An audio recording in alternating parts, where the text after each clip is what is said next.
Boa tarde! Nesse segmento do Visão Libertária, vamos ao artigo sugerido por Marco Batalha, escrito por Gala Hall, revisado por Stanley Calderelli e narrado por Salander. Guerra na máfia e um aliado improvável. Finalmente, a guerra foi declarada. Há meses que o chefe-geral da máfia bananense, Bulbasauro, vem entrando em uma guerra velada contra os reis do gado estaduais e municipais. O chefão nunca escondeu sua visão de que o lockdown é absurdo e não deve ser feito. Recentemente, em um de seus passeios durante a Sexta-feira Santa, foi ao Hospital das Forças Armadas e a uma drogaria.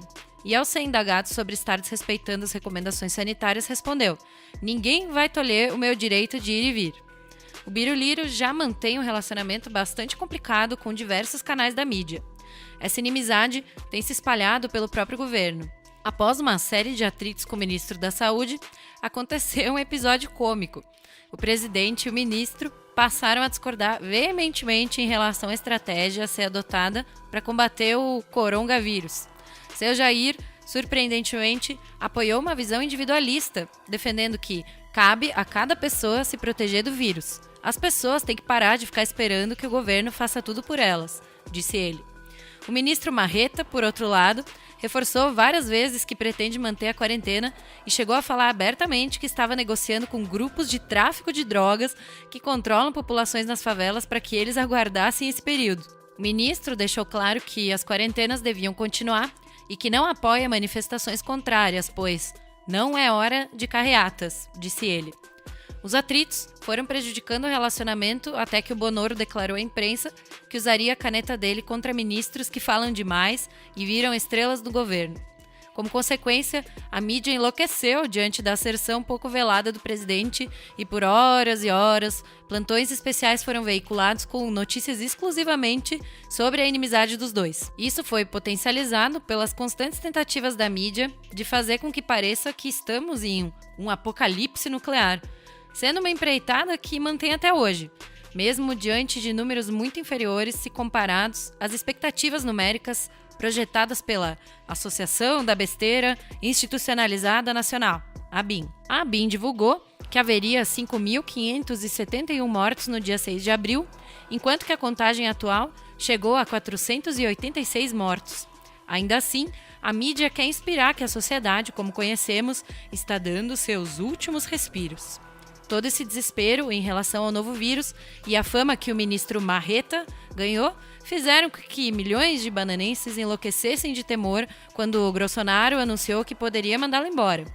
A consequência já esperada foi que Jair, como de costume, recuou e uma cena vergonhosa começou. Mandetta, carregado da aura messiânica, foi indagar pessoalmente o Biruliro sobre o motivo da sua não demissão.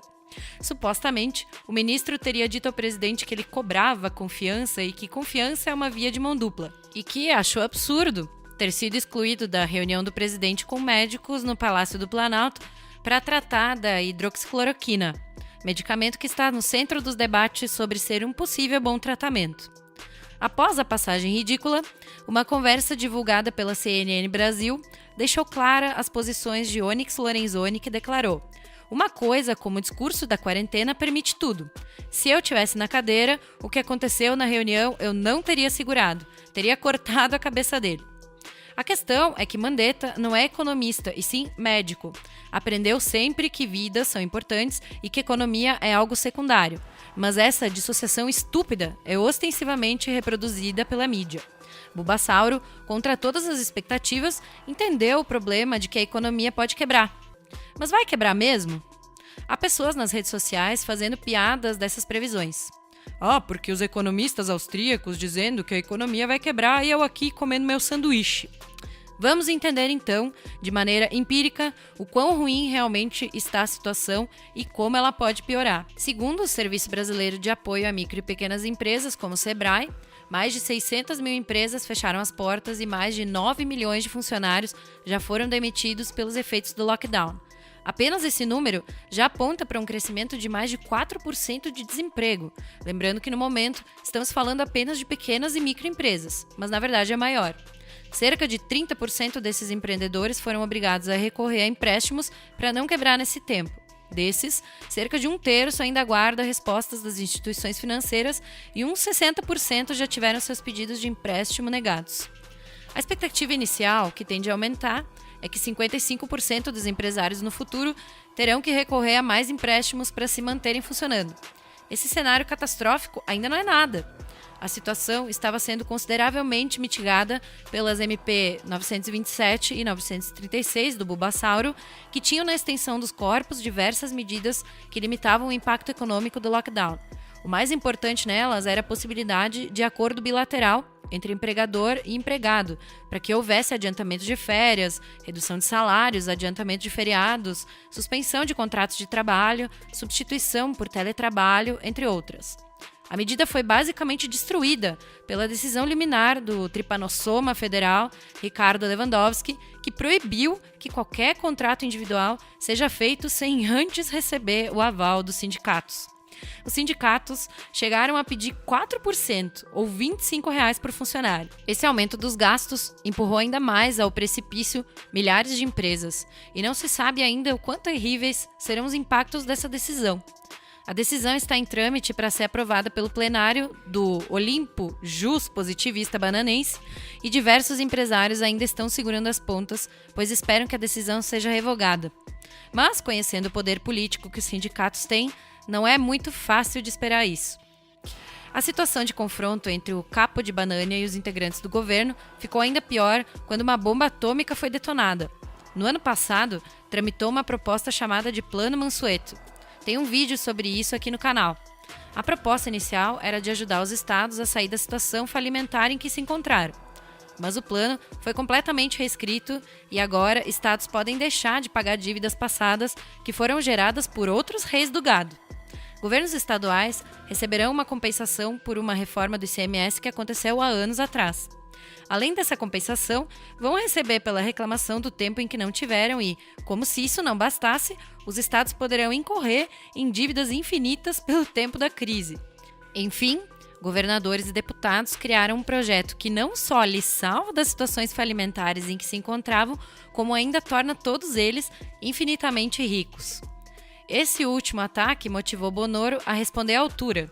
No corpo infinito de leis fascistas do trabalho, a chicotada no lombo do trabalhador, ou seja, CLT, existe com o esquecido artigo 486. Esse artigo, diferentemente de muitas outras leis, é bastante claro em relação à sua eficácia. No caso de paralisação temporária ou definitiva do trabalho, motivada por ato de autoridade municipal, estadual ou federal, prevalecerá o pagamento da indenização que ficará a cargo do governo responsável. Essa lei já estava sendo analisada por diversos advogados trabalhistas e tributários como ação de último caso para tentar mitigar os efeitos da falência dos empreendedores, mas pouquíssimos empresários conhecem essa lei e sabiam de sua eficácia. A fala de Bolsonaro gerou o conhecimento de milhares de empresas que provavelmente passarão a demitir sumariamente, pois os custos serão pagos pelo governo estadual. Poucas pessoas sabem, mas os custos trabalhistas de se demitir empregados são extremamente altos. E ainda, esses custos podem chegar a várias vezes o salário normal do funcionário. Distribuir isso por toda a empresa seria uma facada que pouquíssimos lugares suportariam.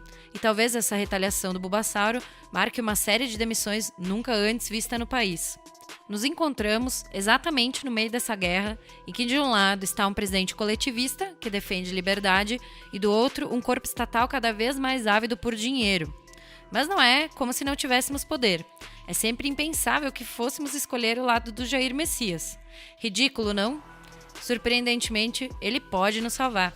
Bolsonaro disse ao jornal O Globo que tem decreto pronto para reduzir isolamento e deixou claro que pode ampliar o número de profissões que voltarão a funcionar normalmente durante a quarentena. Ele diz que não assinou ainda, pois existe uma ameaça de todos os lugares caso ele decida e que precisa de apoio popular. Completou dizendo ainda que um presidente pode muito, mas não pode tudo. Estou esperando o povo pedir mais. Manifestações como a do sábado, 11 de abril, em São Paulo, são as que demonstram que as pessoas não querem esse lockdown e que a vida tem que rodar. Falem nas redes sociais, divulguem as manifestações e vídeos, e se puder, vão. Temos que deixar claro para o Auschwitzel, Ditadória e tantos outros reis do gado estaduais que não têm autoridade de regular direitos individuais. Obrigado pela audiência. Se gostou do vídeo, Clique em curtir e compartilhe o vídeo em suas mídias sociais. Se inscreva no canal e clique no sininho para ser avisado de novos vídeos. Até a próxima!